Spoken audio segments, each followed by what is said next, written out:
At a family dinner, my daughter told me I had 24 hours to get out of her house. Her teenage son, the grandson I raised, called me a parasite. I just smiled, pulled out a document, and said, "Actually, you have 24 hours to find a new place to live." I'm glad you're here. Follow my story until the end and comment the city you're watching from so I can see how far my story has reached. "You have 1 day to get out of this house," my daughter said, her voice sharp and final. My grandson added without hesitation, "You're not even my real grandma." I forced a small smile, trying to steady the tremor in my hands. Reaching into my bag, I pulled out a document, unfolding it carefully. "Actually," I said, holding it out toward them, "you have exactly 24 hours to find a new place to live. I've been glad to have you here, and if you follow my story to the end, leave a comment with the city you're watching from. I want to see how far my story reaches. You have 1 day." The words slammed into me like a physical blow. I froze in the kitchen doorway, my arthritic hands still clutching the dish towel I had used to dry breakfast plates. The towel felt rough against my fingers, but it was nothing compared to the ache forming in my chest. Oakley's face was twisted in fury, a storm I had watched gather for months, finally unleashed. But hearing it aimed directly at me, sharp and venomous, made my chest tighten painfully. "Oakley, please," I whispered so softly I thought she might not hear. "This is my home too." She laughed, a harsh, brittle sound that made me flinch. "Your home, Mom. You've been living here rent-free for 3 years. 3 years of me feeding you, supporting you, putting a roof over your head. And what do I get in return? Complaints. Constant judgment." I wanted so badly to tell her she was wrong. I wanted to remind her of the nights I'd stayed up beside Kent when he had fevers that wouldn't break, all the meals I'd cooked, the laundry I had folded, the countless chores done quietly, without anyone asking. But like always, the words lodged in my throat, heavy and stubborn. Kent appeared in the doorway behind his mother. 15 years old now, taller than me already, the boy I had helped raise, my heart, my hands, my voice had guided him through childhood, looked at me with the same cold, sharp disdain his mother carried. Rolling his eyes, he said finally, "Maybe now I can have friends over without being embarrassed." The casual cruelty in his voice made my knees buckle. I reached for the counter to steady myself, but that simple gesture seemed only to irritate him more. "God, you're so dramatic," he continued, gaining confidence from his mother's approving nod. "It's not like you're really my grandmother anyway. Real grandmothers don't live off their families like parasites." Parasite. The word echoed inside me, bouncing around like a marble in an empty jar. Something inside me snapped, not just my heart, but something deeper, something that anchored my sense of self, my understanding of my place in this family, my quiet belief that love could overcome anything. Oakley stepped closer, eyes glinting with a satisfaction that made my stomach twist. "You heard him, Mom. Even Kent sees it. You're not contributing anything here. You're just existing, taking up space." I looked around the kitchen I had kept immaculate, at the living room where I had spent countless evenings helping Kent with homework, at the photos on the refrigerator capturing happier times. When had I become invisible in my own life? "I raised you," I said quietly, the words foreign and fragile on my tongue. I had grown used to swallowing my defenses, to simply absorbing the sharp edges of their frustration. It was easier that way. "Barely," Oakley snapped. "You were always working, stressed, making me feel guilty for wanting what other kids had. And now you expect me to take care of you because you didn't plan your retirement properly." The unfairness of it took my breath away. Every double shift I had worked, every extra hour, every missed event, every personal sacrifice, I had done it all for her, all for them. And yet explaining that now would only make me sound pathetic. Kent crossed his arms, mimicking his mother's stance perfectly. "My friends think it's weird that you live here. Like, why can't you have your own place? My friend Jason's grandmother has a condo, takes him on vacations. You just make our house smell like old people." Each word was a small knife, precise and deliberate. I wondered with a quiet despair when he had learned to wield cruelty so skillfully, or if I had simply been too blind to notice it growing. "Where am I supposed to go?" I asked, my voice so small it almost disappeared. Oakley shrugged, indifferent. "That's not my problem anymore. Maybe one of those senior living places. They have programs for people who can't afford it on their own." I remembered those places. The disinfectant smell, the empty hallways, the staff speaking to residents like children. My hands shook just thinking of them. I need more time, I whispered. A day isn't enough to find somewhere to live. You've had 3 years to figure this out, Oakley said, her voice cutting and cold. I'm done enabling your dependency. It's not healthy for any of us. She turned to Kent, her tone warm, motherly, in a way she never was with me. Go start your homework, honey. Grandma and I need to finish talking. Kent grinned, clearly pleased to be excused from witnessing further, yet satisfied with the damage he had helped inflict. As he walked away, I heard him mutter, almost under his breath, finally, some peace and quiet. When we were alone, the weight of their words pressed down, and I felt the slow, steady crumbling of the world I had built around love and sacrifice. Oakley's expression softened, but there was no warmth in it, only the cold precision of someone preparing to deliver a final blow. Mom, I know this seems harsh, but it's for your own good, she said. You need to learn to be independent again. You've gotten too comfortable relying on others. The irony wasn't lost on me. This advice came from the woman who had called me at midnight, tears streaking her face when Kent was just a toddler and she couldn't handle being a single mother. This was the daughter who had begged me to move in when her ex-husband stopped paying child support. This was the same child I had sacrificed everything for. But I said nothing. Instead, I nodded slowly, feeling something shift inside me. Not the brittle breaking I had known before, but a forging, like steel being strengthened in fire. I understand, I said quietly. Oakley blinked, clearly taken aback by my calm compliance. She had probably expected tears, desperate pleas, maybe even threats to call other family members. Instead, I simply stood there, seeing her through a new lens. Good, she said, though the certainty in her voice wavered. I mean, this really is for the best. You'll see. I walked to my room slowly, feeling their gazes tracking me all the way. Behind me, Oakley picked up the phone, likely calling her sister, complaining about the burden she now claimed I had become. The familiar sting of being treated like an object rather than a person washed over me. I entered my room, sat on the bed I had bought with my own hard-earned money, and looked around at my modest possessions. Photos of Oakley and Kent, stacks of books I had accumulated over decades, the jewelry box my mother had given me. To them, my life must have seemed so small. And yet, instead of the despair that usually followed these confrontations, a strange clarity settled over me. They wanted me gone. Fine.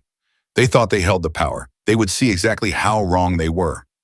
I opened the nightstand drawer and pulled out a manila folder I had hoped never to need. Inside were documents that could change everything. Proof that the true power in this house had always been mine. Tomorrow, when they expected me to pack my things in shame, I would show them exactly who Pet Morrison really was. Sleep evaded me that night. Every time I closed my eyes, I heard Kent's voice calling me a parasite, saw Oakley's self-satisfied smirk as she issued her ultimatum. But lying there in the dark, memories I had buried for years began to rise to the surface. I remembered the phone call 3 years ago that had started everything. Oakley's voice had trembled, desperate in a way I hadn't heard since she was a little girl, terrified of thunderstorms. Mom, I don't know what to do. David stopped sending child support. The bank is threatening foreclosure. I might lose the house. She had been crying then, truly crying, not the practiced, manipulative tears she had perfected in her teenage years. And as always, my maternal instincts had kicked in before my common sense had a chance to respond. How much do you need? I had asked, already calculating how much I could spare from my retirement savings. I don't know. Maybe. Maybe you could come stay with us for a while. Help with Kent and the house payments, just until I get back on my feet. Those words had marked the beginning of the end of my independence.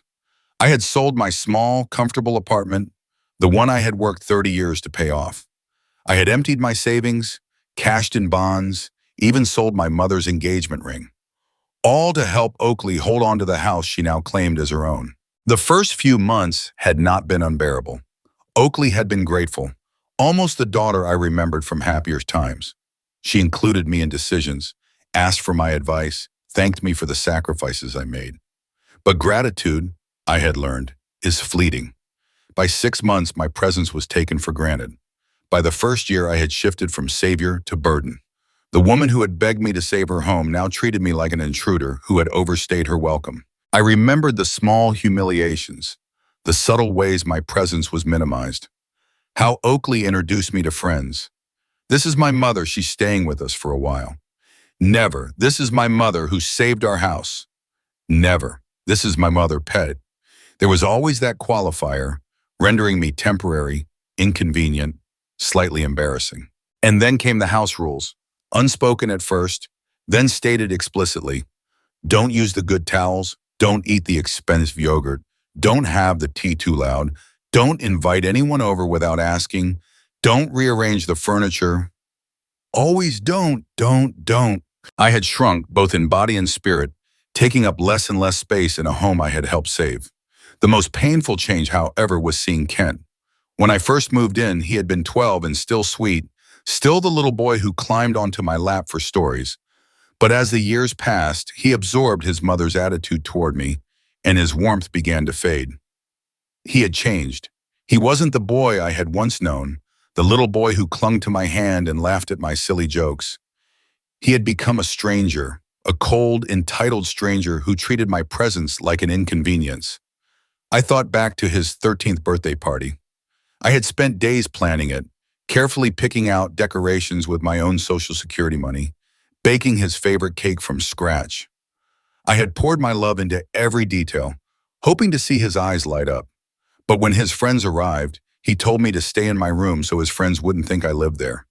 The humiliation crushed me, yet I obeyed. I always obeyed. And the history project, how I had eagerly offered to help him with his report about family heritage. I had imagined us working together, laughing, sharing stories of our ancestors. But he looked at me as though I had suggested something repulsive. Why would I want to include you? You're not even really family. You're just mom's mom. Just mom's mom. Those words, sharp and dismissive, cut deeper than any slap could, as if my value in his life existed solely through Oakley, as if I, myself, had no worth outside her. After that, I stopped trying. I stopped helping with homework, stopped asking about his day, stopped reaching out to the grandson I had once adored. It was easier than facing constant rejection. But the memories that haunted me most were the ones from when Oakley was little. I had been a single mother since she was 5, after her father decided responsibility wasn't for him. I had worked 2 jobs, sometimes 3, just to give her a childhood I had never had. I remembered the Christmas when she was 8 and begged for a bike. Not just any bike, but the pink one with streamers and a basket that all her friends had. I worked overtime at the diner for 2 months, saving every tip, skipping meals to afford it. On Christmas morning, her face lit up brighter than the sun when she saw that bike under our humble tree. She hugged me so tightly I could barely breathe, whispering, "You're the best mom in the whole world." Where had that little girl gone? When had gratitude curdled into entitlement? When had love shifted into obligation? I thought about all the parent-teacher conferences I had attended, exhausted from night shifts. All the soccer games I had cheered at, even when I couldn't afford a chair and had to stand. All the times I had said yes, even when every practical instinct screamed no. When Oakley graduated high school, I had given her my grandmother's pearl necklace, the only valuable thing I owned besides my engagement ring. It had been in our family for 3 generations. She wore it to prom, to graduation, and later to her wedding. Yet last year, when money was tight, she sold it without telling me. I discovered it only when I opened her jewelry box and found it gone. "Oh, that old thing," she said dismissively when I asked. "I sold it." "The pearls weren't even real, Mom. I got it appraised," she added casually. They were real. My grandmother had sacrificed to buy them, just as I had sacrificed to keep them in the family. Her indifferent dismissal spoke volumes.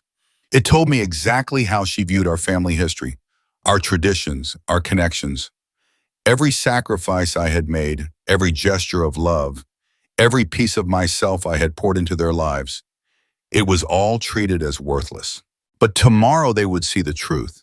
Tomorrow they would learn that the woman they had treated like a charity case was the one holding all the power. I pulled the manila folder closer, opening it under the dim glow of my phone. Property deeds, purchase agreements, bank statements, transfer documents. Every piece of evidence proving that the comfortable life they had built rested on a foundation they never understood. Let them sleep tonight. Let them dream of freedom from supporting me. Tomorrow, reality would hit them like a thunderclap. The powerless old woman they had belittled for 3 years was about to remind them who truly owned the ground beneath their feet. Morning sunlight spilled through my bedroom window as I heard Oakley bustling in the kitchen, probably making her usual rushed breakfast before work. Kent was in the shower, getting ready for school. Normal sounds, normal routines, but today would be anything but normal. My hands felt steady as I walked into the kitchen. The arthritis that usually gnawed at my fingers had vanished, replaced by a strange, invigorating sense of purpose. Oakley stood at the counter, scrolling through her phone, coffee brewing nearby. She looked up as I entered, her expression instantly settling into that familiar mix of impatience and annoyance. "Good, you're up," she said, not meeting my eyes. "I hope you spent the night making arrangements. I meant what I said yesterday." "I know you did," I replied quietly, placing the manila folder on the kitchen island between us. She glanced at it with mild curiosity. "What's that, your medical records? Because if you think showing me bills will make me feel guilty, it won't." "It's not medical records," I said, my voice calmer than it had been in months, steadier than I'd thought possible. "It's something you need to see." Kent bounded into the kitchen, still damp from his shower, hair sticking slightly at the crown, eyes half-lidded in morning grogginess. He grabbed a piece of toast, slathered it generously with peanut butter, and continued as if I weren't even there. The casual dismissal, the effortless way he moved through the room ignoring me, had once cut me to the bone. Now it felt almost comical.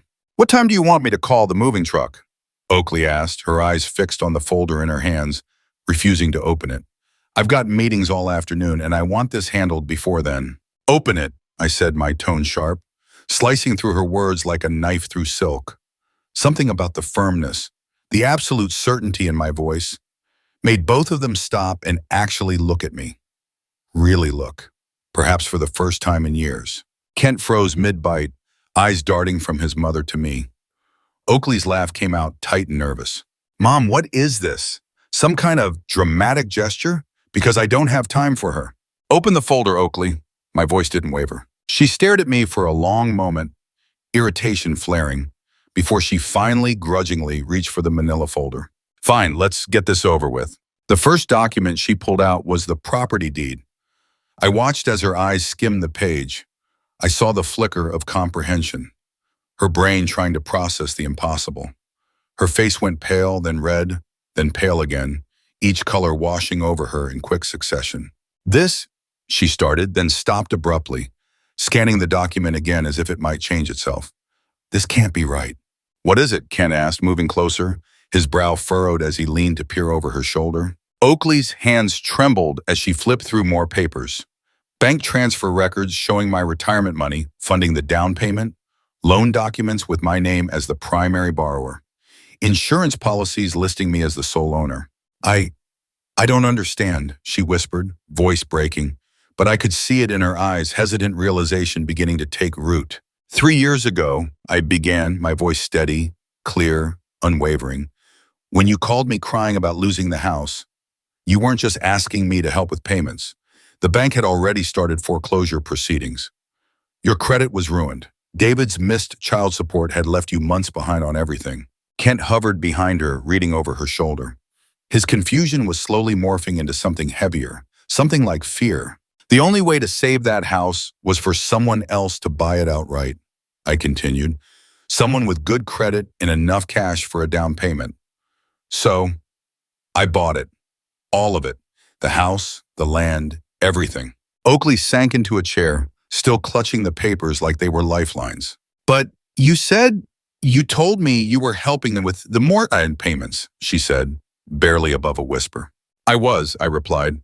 "I've been paying the mortgage on my own house for 3 years while you treated me like a burden you were graciously supporting." The silence that followed was thick, almost suffocating. Kent's toast hung forgotten in his hand, peanut butter dripping slowly to the floor. Wow, Oakley's voice cracked. "Why didn't you tell me?" "Because I thought it would hurt your pride. I thought if you knew the truth, you'd feel guilty, maybe even ashamed. I wanted you to feel secure in your own home, not like you were living in mine." I pulled out a chair and sat down across from her. At 69, I felt older than my years, but also strangely stronger. I looked her in the eyes. "I put the deed in my name to protect both of us. If something happened to you, Kent would still have a home. If something happened to me, the house would go to you according to my will. I thought I was being generous. I thought I was being a good mother. Oakley's tears fell freely now. But these weren't the manipulative, convenient tears I'd grown accustomed to. These were the tears of someone whose entire world had just shifted beneath their feet. Mom, she began. I held up my hand gently, firmly. Let me finish. For 3 years, I've watched you treat me like a charity case, like a burden you were noble enough to carry. You've made me feel small, unwelcome, ashamed of needing help. You've let your son speak to me in ways that, when he was your age, would have gotten you grounded for a month. Kent flinched. Finally, he understood the casual cruelty, the careless words. They hadn't gone unnoticed. And yesterday, I continued, you told me I had 1 day to get out of your house. You made me feel like a parasite, like someone taking advantage of your generosity. I reached across the table and took the deed from Oakley's trembling hands. But this isn't your house, sweetheart. It's mine. It's been mine for 3 years. And if anyone needs to find somewhere else to live, it's not me. The color drained completely from Oakley's face. You can't be serious. Yesterday, Kent told me I wasn't really his grandmother. You told me I was a burden, that I was taking up space, that I wasn't contributing anything. I folded the deed carefully, returning it to the folder. Well, I said quietly, now you know exactly what I've been contributing. Kent dropped his toast. The peanut butter slathered bread hit the floor with a hollow thud that echoed through the stunned silence. Grandma, he said, and the word made my chest tighten in a way I hadn't expected. I didn't mean, yes, you did, I said gently but firmly, holding his gaze. Both of them had done it, and that was okay, because now, finally, there was clarity. No more illusions about where we all stood. Oakley was hyperventilating, her chest rising and falling in rapid, shallow gasps. Mom, please, she pleaded. I was angry yesterday. I was stressed about work and money, and I didn't mean the things I said. Yes, you did, I repeated firmly, and you've meant them for a long time. This wasn't just one bad day, Oakley. This has been building for 3 years. I stood up and immediately felt a strange lightness in my chest, as if a weight I'd been carrying for months had finally lifted. Now, I believe someone mentioned there was a 24-hour window to pack, I said. Oakley's eyes widened in shock. You're kicking us out, Mom. We have nowhere to go. I'm sure you'll figure something out, I replied, adopting the same dismissive tone she had perfected over the years. You're both young and capable. Maybe one of those apartments downtown would suit you better. But Mom, Oakley began, attempting to bar in. Then she froze, remembering she was still gripping the edge of the table for support. She slumped back down with a thud. The sound of her body hitting the chair was the last thing I registered before she collapsed forward, unconscious. Kent screamed. Oakley came to 5 minutes later, sprawled across the kitchen floor, Kent kneeling beside her with a pale, panicked face. I remained calm, having already dampened a washcloth, and returned to my chair, waiting. Mom, Kent said urgently, patting her cheek, voice cracking. Mom, wake up! When her eyes fluttered open, the first thing she saw was me, sitting there completely composed. For a fleeting moment, confusion clouded her expression. Then reality hit her like a tidal wave. Oh God, she whispered, struggling to lift herself. This is really happening. I handed her the washcloth. Drink some water, I instructed. With trembling hands, she took it, her gaze never leaving mine, searching desperately for some sign that this was all an elaborate joke, some indication that her longtime pushover mother would cave and take it all back. She wouldn't find it. Grandma, Kent's voice cracked. Please, we're sorry. We didn't know. We didn't know what. What did you not know? I asked gently. That I'm a human being with feelings? That treating someone badly has consequences? That actions matter? He flinched as though I'd struck him. I was being stupid. I didn't mean those things I said about you not being my real grandmother, about you being a parasite, about being embarrassed to have you in the house. I kept my voice even, but each word landed like a precise strike. Which part didn't you mean, Kent? Tears streamed down his face. Real, unfiltered tears this time. Not the rehearsed crocodile tears he'd learned from Oakley. All of it. None of it. I was just being mean because your mother taught me it was okay to treat you that way. I finished his sentence for him. Because you watched her dismiss me and diminish me for 3 years, and you learned that it was acceptable to do the same. Oakley had managed to pull herself into a chair, though she still looked fragile, as if she could faint again at any moment. Mom, I know I've made mistakes, but you can't just throw us out. We're family. The word hung between us, heavy and challenging. Family? I repeated slowly. Is that what we are? Because yesterday you made it very clear that I wasn't. I was a burden, a parasite, someone taking advantage of your generosity. I was angry, she said desperately. People say things when they're angry, you know that. Do they? I asked sharply. Because when I was angry about you selling my grandmother's pearls without asking, I didn't call you names when I was hurt that you never included me in family photos anymore. I didn't threaten to kick you out. When I was lonely because both of you treated me as invisible, I didn't make you feel unwelcome in your own home. Each example landed like a blow. I could see them both remembering, recognizing the truth I was speaking. But I did make you feel unwelcome, Oakley whispered. Didn't I? Yes, I said simply. You did. Kent's sobs grew louder. We can change. I can be better, I promise. Can you? I asked, because this isn't the first time we've had this conversation. Every time I've tried to address how you treat me, I'm told I'm oversensitive or dramatic. Every time I've asked for basic respect, I'm made to feel like I'm asking for too much. I reached for the folder on the table again, pulling out another set of documents. Do you want to know what else I've been paying for? Oakley's face went even paler, if that was possible. What do you mean, she asked. Kent's school fees? The private school you've told everyone you were sacrificing to afford? I've been paying that tuition since he started there. Every month, $12,200, straight from my Social Security check. Kent's jaw dropped. But Mom said, Oakley began. Your mother has told you a lot of things that weren't exactly true, I interrupted. The car insurance on that Honda you drive to school? Mine. The health insurance covering your dental work and sports physicals? Mine. The internet bill so you can play your video games? Also mine. I spread the statements across the table, each one a silent testament to years of unacknowledged sacrifices. Like a poker player revealing a winning hand, I laid it all out. The grocery bills, the utility payments, the property taxes, the homeowner's insurance. Should I keep going? Oakley made small, helpless gasps like a fish flopping out of water. I had thought I was contributing too, in some way. My salary, I started, my voice steady. Your salary barely covers your car payment and your credit card bills. I let that sink in. Then I said the truth I'd been holding back for too long. I've been supporting this entire household while you've been telling yourself that you were supporting me. The weight of that reality settled over the kitchen like a dense, suffocating blanket. Kent looked back and forth between his mother and me, his expression a mixture of confusion and dawning comprehension, as if he were trying to piece together a reality that had been entirely reversed in an instant. So, I continued, my voice calm but firm, when you said I was taking up space, what you really meant was that I was taking up space in a house I own, eating food I buy, using utilities I pay for, all while contributing nothing but the labor that keeps this household functioning. Mom, Oakley's voice was almost a whisper, fragile and trembling. I didn't know. I swear I didn't know it was that much. You didn't want to know, and I corrected her gently but firmly. There's a difference. You wanted to believe you were the generous daughter caring for her helpless mother because it made you feel good about yourself. It made you feel powerful, noble, in control. I rose from my chair and walked to the window, looking out over the backyard I had spent 3 years tending.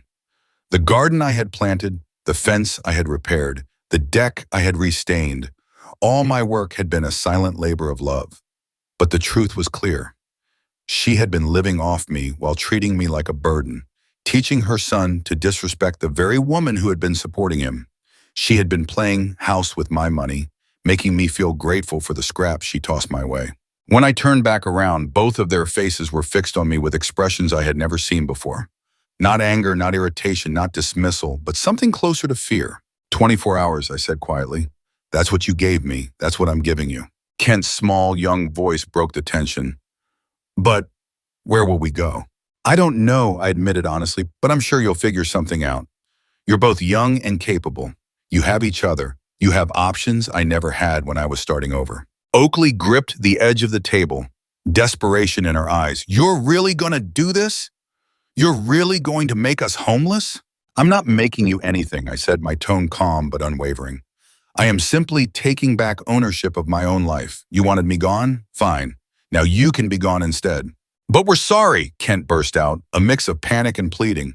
We said we were sorry, Oakley added, her voice cracking. I met their eyes gently but firmly. Sorry you got caught, I said. Sorry you're facing consequences. But are you sorry for how you treated me? Or are you sorry that treating me badly turned out to be a mistake? The question hung in the air, unanswered because deep down we all knew the truth. I picked up my folder and headed toward my room. You have until tomorrow morning, I said over my shoulder. I'd suggest you start making phone calls. Behind me, I could hear Oakley sobbing and Kent trying to comfort her. The sounds that once would have shredded my heart and sent me running back to fix everything now just felt like background noise. For the first time in 3 years, I was in control of my own destiny, and it felt exhilarating. The house itself seemed to shift the moment their car pulled out of the driveway. Not empty, but liberated. Like a breath I had been holding for 3 years had finally been released. They left that morning with what little they could fit in Oakley's Honda and a U-Haul trailer Kent had rented with money borrowed from the father who had abandoned them years ago, yet magically reappeared when they needed him. Funny how life works sometimes. Oakley had made one last attempt at manipulation at the door, Kent clinging to her like he was 12 again instead of 15. Mom, please, she whispered, her red-rimmed eyes desperate. Just give us another chance. We can make this work. Her version of making it work meant pretending the last 3 years hadn't happened, going back to being grateful for scraps of attention while paying for the privilege. You will always have a chance to earn your way back into my life, I told her firmly, but it will be on my terms, not yours. The look she gave me then was pure shock, her pushover mother setting boundaries. It was like watching someone discover that their pet goldfish had grown teeth. Now standing in my kitchen, I felt like I was seeing the space for the first time in years. The cabinet doors Oakley had insisted remain closed because open shelving looked cheap. The expensive coffee maker I had never been allowed to use because, in her words, I didn't know how to operate it. The breakfast nook where I had been relegated to eating my meals while they sat at the good dining table. I opened every cabinet door. I made myself a latte with a fancy machine. I sat at the head of the dining table and spread my papers across its entire surface. The silence was magnificent. My phone had been ringing all day.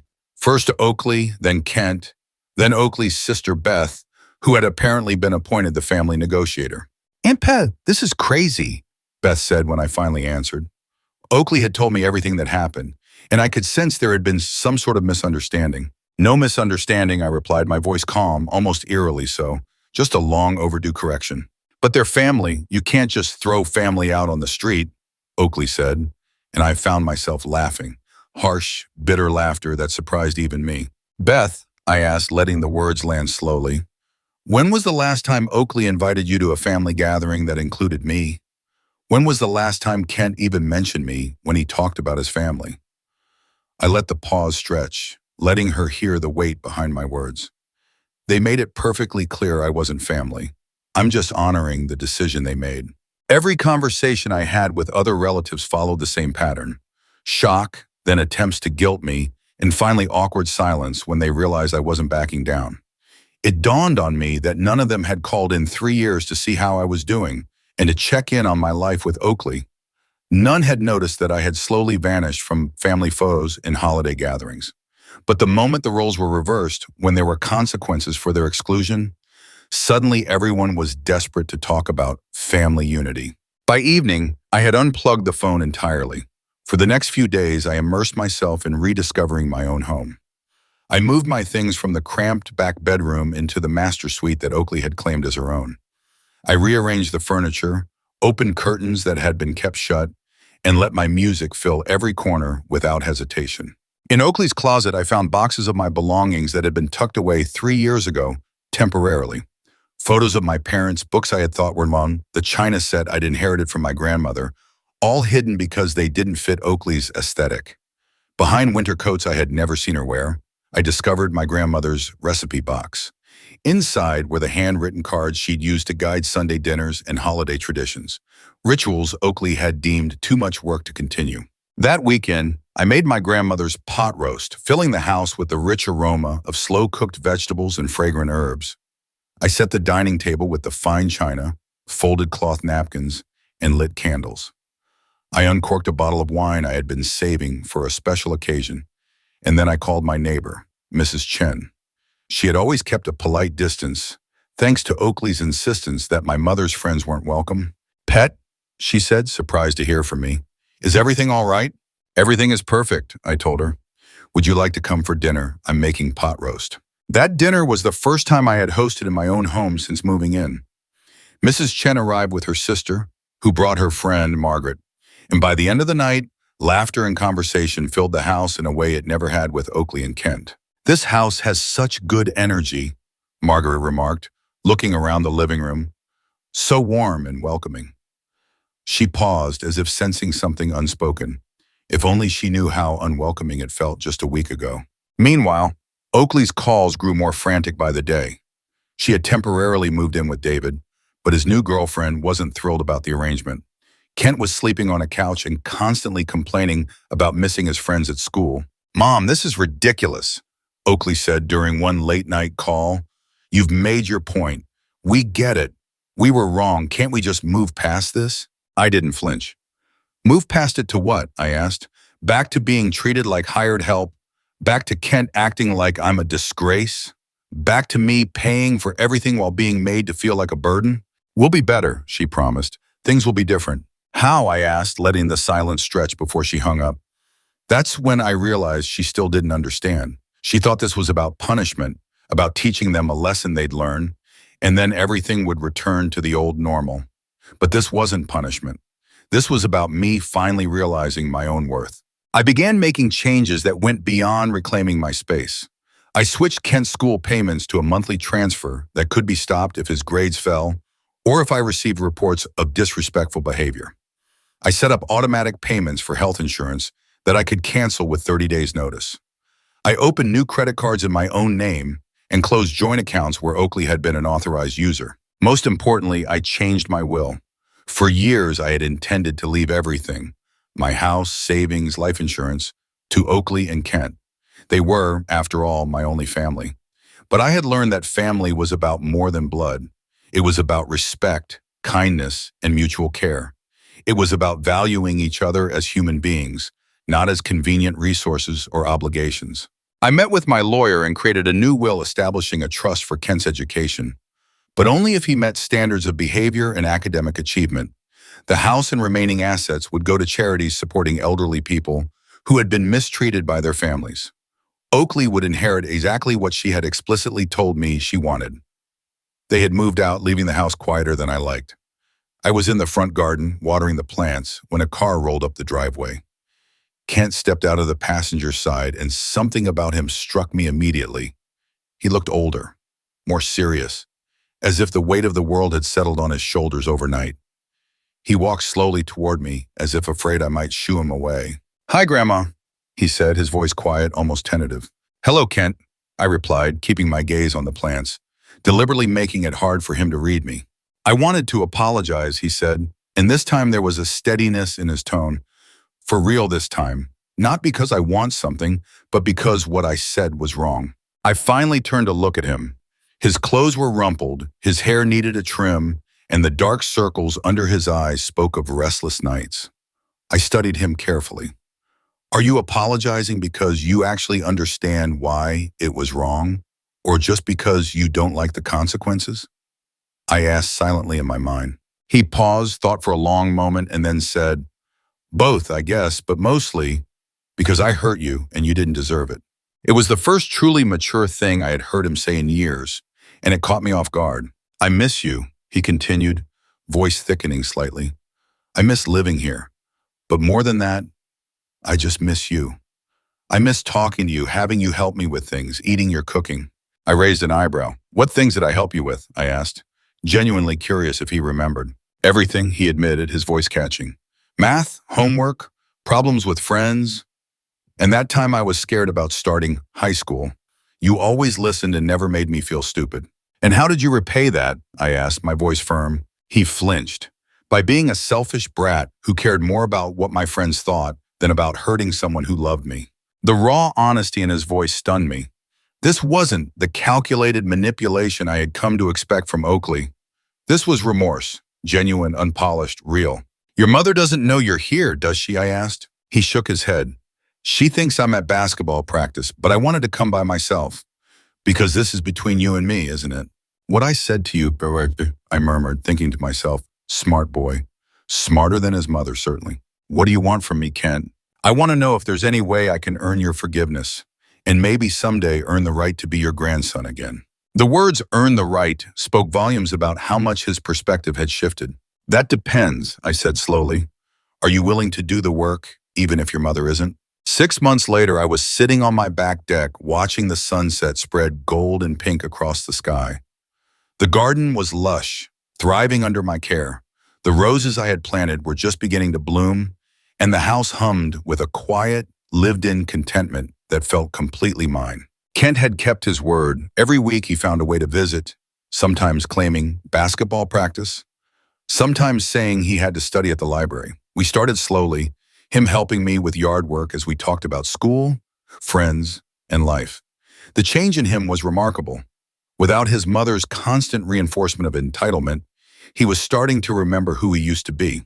The sweet, thoughtful boy I had helped raise was still beneath the teenage bravado. He had brought his report card last week. Straight A's for the first time in 2 years. "I figured if you're paying for my education, I should probably take it seriously," he said, and I heard genuine pride in his voice. We had established rules for our relationship. He would treat me with respect. Period. He would acknowledge my role in his life openly, not hide it from friends or pretend I didn't matter. Most importantly, he would never again use my love for him as a weapon against me. In return, I continued to support his education and include him in my daily life. We cooked together on Sundays, and I had begun teaching him some of my grandmother's recipes. Once, he even brought a friend over, introducing me as his awesome grandmother who makes the best chocolate chip cookies in the state. The pride I felt in that moment made every painful day of the past 3 years feel worth it. Oakley, on the other hand, remained stubborn. She had tried everything: guilt trips, bribes, apology letters, promises to change, even offering to pay rent to live in her old room. But she still didn't understand the fundamental problem. "I said I was sorry," she had argued during our last conversation. "How many times do I have to apologize before you forgive me?" "It's not about the number of apologies," I explained patiently. "It's about understanding what you're apologizing for. I treated you badly. I was ungrateful. I hurt your feelings. What else do you want me to say?" "I want you to understand why you treated me badly," I continued. "I want you to recognize the pattern that led to this moment, and I want you to do the work to change it, not just promise to change." She had hung up in frustration, and I hadn't heard from her since. The truth was, I wasn't sure Oakley was capable of the kind of self-reflection needed for genuine change. She had spent too many years believing she was the victim in every situation, the one owed rather than the one who owed.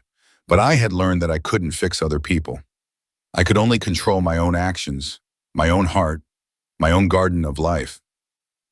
I had just settled into my evening ritual, letting the sunset wash over me, a moment of calm I reserved for myself, a rare pocket of peace in my otherwise hectic life. My phone rang, breaking the quiet. I glanced at the screen and saw Kent's name. "Hi, Grandma." His voice bubbled with excitement. "Guess what? I got accepted into the summer program at the university, the one for high school students interested in engineering." "That's wonderful," I said, and I meant it with every fiber of my being. "When does it start?" "Next month. And Grandma, I put you down as my emergency contact. I hope that's okay." That simple gesture struck me more deeply than words could express. For the first time in years, I felt seen. I wasn't hidden away like some embarrassing secret to be tucked out of sight. I was a primary figure in his life, acknowledged and trusted. "Of course it's okay," I said softly. "I'm proud of you, Kent. I couldn't have done it without you," he said quietly, almost shyly. "Not just the money for the application, but you believing in me again. It made me want to be someone worth believing in." After we hung up, I sank back into the gathering darkness, feeling a warmth I hadn't known in a long time. It wasn't the cold, bitter satisfaction of revenge. It was a deep, glowing satisfaction of self-respect restored. I thought back to the woman I'd been 6 months ago, small, diminished, constantly grateful for scraps of attention from people who treated me as an inconvenience. That woman felt like a stranger now. I had spent so many years believing that love meant accepting whatever treatment came my way, that being a good mother required sacrificing dignity along with money, that keeping the peace was more important than demanding respect. But I'd learned that real love, the kind that truly mattered, was built on mutual respect, that healthy relationships thrived on appreciation, not exploitation, and that sometimes the most loving act you could perform was to refuse to enable someone's worst tendencies. A sudden ring of the doorbell startled me. It was late and I wasn't expecting anyone. I opened the door and found Oakley standing there. She looked different, smaller somehow, less composed than usual. Her hair was pulled back in a simple ponytail, her face bare, no trace of makeup. "Mom," she said quietly, "can we talk?" I studied her face, expecting some sign of manipulation or desperation. Instead, I saw something I hadn't witnessed in years: humility. "All right," I said, stepping aside to let her in. We settled into my living room. A space now filled with my own photos and furniture arranged just the way I liked it. Oakley's gaze swept over the room, taking in the changes. "It looks good," she said. "It looks like you." "Thank you," I replied, touched by her acknowledgement. A pause stretched between us before she spoke again. "I've been seeing a therapist," she said, her voice careful, deliberate. "Dr. Martinez. She specializes in family relationships." I raised an eyebrow. Oakley had always dismissed therapy as paying someone to tell you what you already knew. "What made you decide to do that?" I asked. "Kent," she said simply. "He asked me why I was so angry all the time, why I said mean things to people I loved. And I realized I didn't have a good answer." She fiddled with a thread on her jeans, avoiding my gaze. "Dr. Martinez helped me understand some things about myself, about why I feel the need to control everything, why I get angry when people don't need me the way I think they should." "And what did you discover?" I asked, leaning forward. "That I was terrified," she whispered, almost inaudible. "Terrified that if people didn't need me, they'd leave, like Dad did. So I created situations where people had to depend on me, and then I resented them for it." Her words struck me with a brutal honesty I hadn't heard from her in years. "And with you," she continued, "I couldn't stand that you were taking care of me instead of the other way around. It made me feel like a failure, like a little girl who couldn't manage her own life. So I convinced myself that you were the one who needed me, even though you knew I was paying for everything." She nodded, tears welling up. "I knew deep down, I knew, but I told myself stories. Stories about how you needed the structure, how living with us was good for you. I made myself believe that I was doing you a favor." "Why are you telling me this now?" I asked softly. "Because Kent deserves better," she said. "Because you deserve better. And because I want to be the kind of person who can admit when she's wrong and actually do something about it." I leaned back, studying her face. This wasn't the same woman who had demanded I leave 6 months ago. This was someone who had done real work on herself. "What do you want from me, Oakley?"